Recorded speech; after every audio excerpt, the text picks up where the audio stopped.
Let's skip forward in time. We won't do this exactly chronologically. Let me get to the World Cup. I mean, Mhm. you're playing in front of these massive crowds, the biggest crowds the World Cup has ever seen. Obviously, this is a soccer event that we up until that point, up until it was awarded, and even then, if is the U.S. good enough to host a World Cup? We didn't know, and that's why you went into the residency camp and all of that. Give me a sense of what was going on in your head at that time, who you were, what soccer was doing for you, and maybe where you thought of yourself as in this bigger world of the game as an American at the time. You mean prior to 94? No, in the build up to '94 and then at the Yeah. World Cup. I mean, again, Yeah. the U.S. had been to the World Cup in '90. Obviously, you weren't there in Italy, Sure. so you had some teammates who had some experience. But this was a different stage and a different kind of thing with the tournament happening here. Okay. So in 1990, au contraire, Jason, I actually was in Italy in Oh, okay. 1990. I bummed around Europe with my friends, This is good. All drank right. beer, chased girls, and actually went and saw the U.S. play. And I'll never forget being in the stands for the U.S.-Austria game. I'll never forget Dave Vinoli, rest in peace, throwing a ball up into the stands and it coming directly for me and me lifting my hands up to catch a ball that was thrown at the World Cup by our goalkeeper for the U.S. national team, and somebody coming right in front of me and stealing it in that moment. No. That was a disappointment. The entire trip was wonderful. We had a great time. But again, I'd be lying if I told you that sitting up there in the stands, and at that point I was well on my way at Rutgers. Mm-hmm. It was 1990. I would be lying if I told you that I thought that 4 years later I would be on the field representing the United States in the World Cup. It just didn't compute that I could possibly do that. And like I said, the 92, a lot of us matriculated up from that. And so that really, really helped. But, so in 1990, I'm just thinking about, can I find a way? I mean, I'm thinking about indoor soccer at the time of possibly going and playing indoor soccer, because that opportunity to go to Europe, I mean, that was really few and far between at that point. And the pathways, again, and the recruiting was minimal, if at all, when it came to American players at that time. So you had indoor, you had a fledgling Wild West type of outdoor league that existed. Or you said you hung them up like a lot of soccer players did. But, that 1994 World Cup was coming. But even in 1990, I was still thinking of it as, well, I'm going to go watch the World Cup in '94 as a fan. Yeah. So the Olympic experience. I mean, you said that you guys matriculated. You're at the World Cup in '90. 2 years later, you're playing in the Olympics. What was the feeling about that team in terms of like what was possible? Did you guys have a sense? A lot of American soccer fans even today are sort of like, know your role, know your place. Americans, we're just not that good. How did you and your teammates feel about your chances at that tournament? I mean, I think that even from an early age, I started to develop something that, a lot of us have from that generation, but a lot of the future generations have kind of inherited. And even, and I'm not even talking about players. I'm just talking about people in the American soccer community. You have it.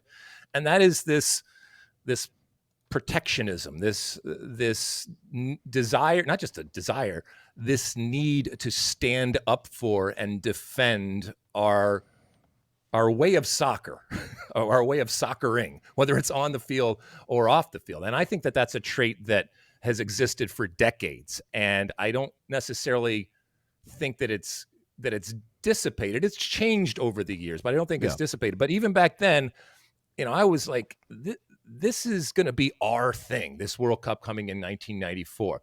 The Olympics in 1992, we knew, and I say we as a team, we knew that we were being scouted, that this was an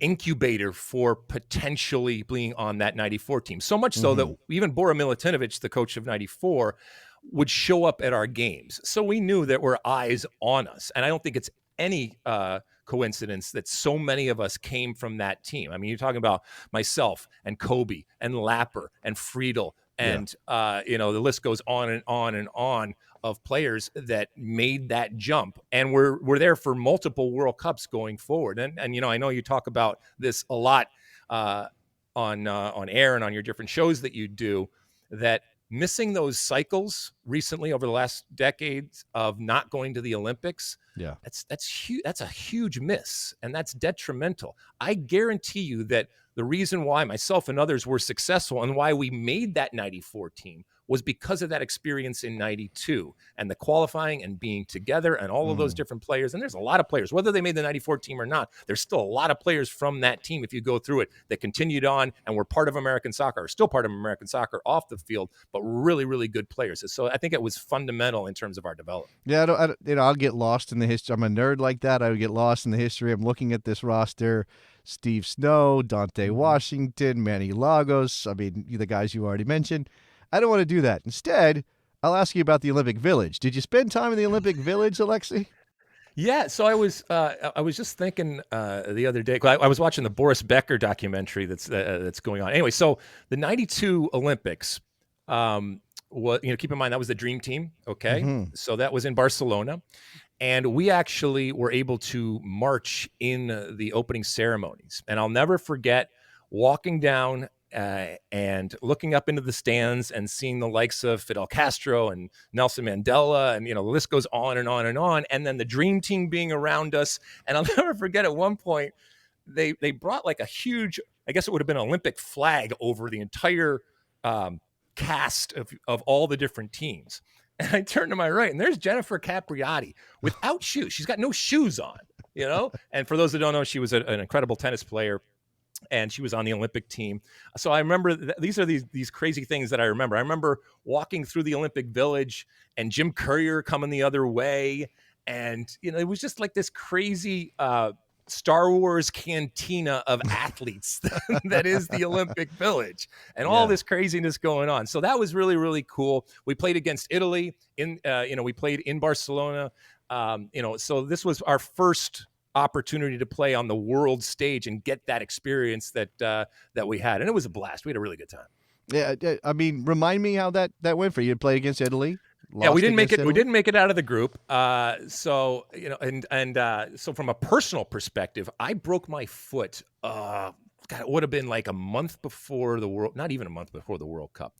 And we spent thousands and thousands of dollars. I told our then coach, Lothar Osiander, who many of you may know as an American coach, I told him, I'm playing. I don't care what anybody says, I'm playing. And we spent thousands and thousands of Olympic dollars making casts of my foot. And I ended up being able to step on the field and to play a half. And I wore a size that was 2 sizes too big on my broken foot. I broke my 5th metatarsal. I actually went back from the Olympics and got it. The only operation that I had during my career was a 5th metatarsal. I had a screw put in. So I played with a broken 5th metatarsal in a cast in a Copa Mundial shoe that was 2 sizes bigger than the other one that I was wearing. But I had to step on the field and say I stepped on the field on the Olympics. All right, so you talked about that as the incubator, the kind of the audition, the trial for the World Cup. That must have been at the time. That must have been hard to deal with an injury. Poorly timed injuries are sort of the story of soccer in a lot of ways. Yeah. So I came back that fall. It would have been the fall of '92 after the Summer Olympics. I got the surgery and I recuperated, and I was fine. I was getting better, but again, it's not like I had blown up at the Olympics and people had wanted to sign me and I had all these up. And I had been drafted, I think, by the Wichita Wings. My local Detroit indoor team wanted to sign me. And so there was a lot of these indoor opportunities that for an American at that point, and so I would have been 21, 22 at that point. This was where it ended, or this was the lifestyle that you were going to pick, which was a day-to-day type of existence in the fledgling indoor or outdoor leagues that we had at the time. And the phone rang, and it was the national team saying, hey, we're having this residential camp starting in January of 1993 in Mission Viejo, California, and we want to bring you in. We'll bring you in for a week. And it was the ultimate reality show in that they would just bring people in, and either you lasted or you didn't. And I remember they put us up on La Paz Road at the Holiday Inn, and they would give us vouchers for meals.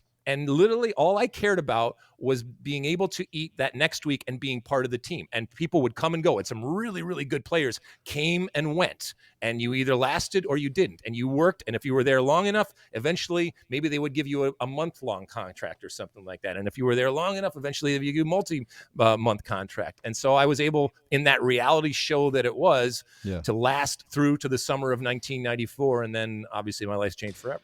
Well, I'm curious about how the 90 team and the one you saw in Italy as a fan, what it was like kind of adding new players to it. Because that group, the pressure on them, obviously Mexico was not eligible for that tournament because they had been suspended by FIFA, but to qualify was the big thing because it was the thing that showed FIFA that the United States was good enough at this game to host the World Cup. And they did that, right? They qualified. It was a big deal, Trinidad and Tobago, and we know about Caligiuri in the goal. What was that combination of and new players coming in, even younger than you coming into the mix? It was, a changing of the guard. And, I talk a lot about the ruthlessness that players have, or I think need to have in order to be successful. And I was there.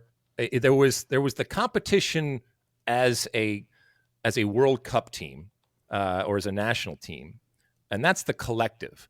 But then there's the competition inside. So, for example, in 1990, the starting center back was John Doyle. And I came in and immediately recognized, well, this is who I'm going up against. And this is who I have to beat.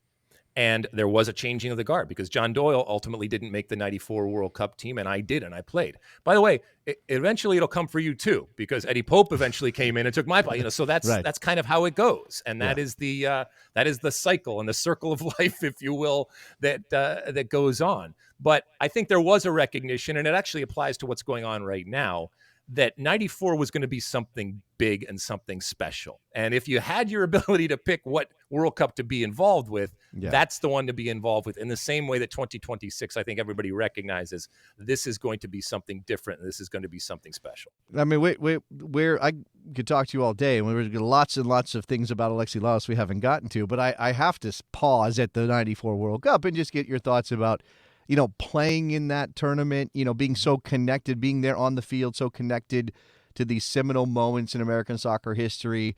Obviously what happened with Escobar in Colombia and later on and Tab and the elbow against Brazil. All these things stand out that are just vividly there for me as a fan. And you were living those moments on the field. Yeah, it was incredible. And I think I've told you this before, but it changed my life forever. I lived the power of what a World Cup can do to an individual, and my life has never been the same. And I milked it for all it was worth on and off the field. I don't have any regrets. I remember most of it, well, some of it, and it was heady times. And it exploded. And obviously, being in the U.S., playing well, being successful, and getting out of our group, and certainly my aesthetic, the way that I looked. But, again, it goes back to, I look at this picture, and even at that young age, I was thinking about what nowadays the kids would call brands, right? I mean, I was thinking about branding. I recognized that, when I went on the soccer field or the ice rink or, music or something like that, I was going on stage and I wanted to perform. And there was always a recognition, even from an early age, that I want that reaction to happen. And that reaction can happen by the things that you do, the things that you say, the way that you look, all of those different things. And I think I brought that sensibility to everything that I did. And obviously it resonated in 1994. And, it still resonates today because people still ask me about it. And I've certainly changed on the outside. I'm still a mess on the inside, but, I've changed on the outside, cleaned up a little bit. Yeah, I mean, I think, for anybody younger, you're Alexi Lalas, TV personality, soccer guy on Fox, on ESPN, now Fox. For people of a certain age, you're Alexi Lalas, soccer player. There was also that time when you were Alexi Lalas, pop culture phenomenon. You were the guy playing the guitar, the hair, everything. I just had this thought that there was something in the ether in the 90s where we had some of those characters. If I'm not saying you're exactly like him in any way, but John Daly kind of stands out as this, guy who was a brand and an image as much as he was an athlete.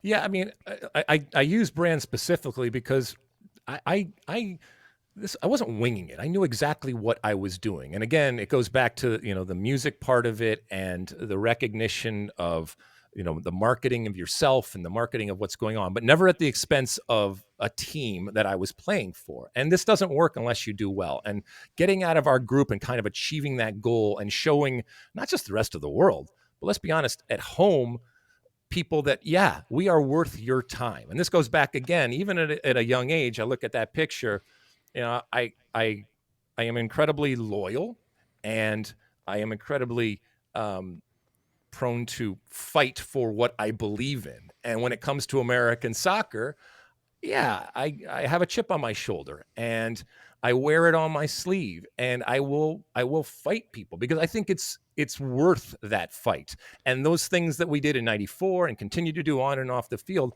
all of it leads up to more credibility. But it's difficult. As you know, Yeah. Jason, getting that credibility is difficult. And there's still people that just don't believe in you. But that's part of, to Well, me, that fight is fun.